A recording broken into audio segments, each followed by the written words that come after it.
तृतीय श्रेणीर आदर छात्र छात्री सुप्रभात राम राम। आशा करे मोर छात्र छात्री मैंने भलरे थी। आज तुम ऑनलाइन ले उड़िया व्याकरण पढ़ा व्याकरण रे स्वर वर्ण व्यंजन वर्ण वर्ण क्या कहती देखा।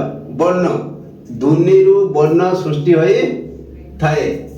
लो युक्त ओ युक्त तैरल युक्त आ लता यही चारोटी ध्वनि लता सृष्टि होई अछि। वर्ण क्या कह जाए?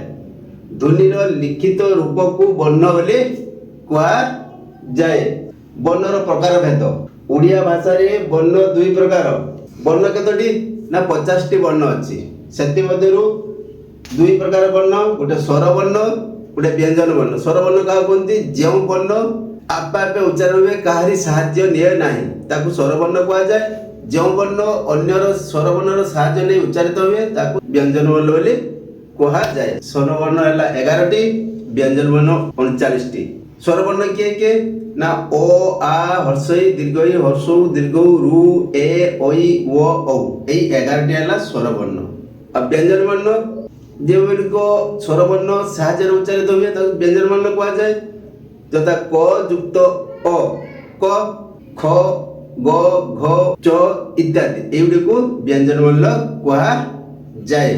हाँ पिला माने भलरे थी। खरा को बाहर ना, ग्रीष्म प्रभाव बहुत होची, तेणु घरे रही पाठ पढ़ा पढ़ी कर। जदि कौन अति दरकारी पड़े पानी बोतल छताटे पादरे चप्पल पिंधि बाहर को बाहर। ये रोचे राम राम।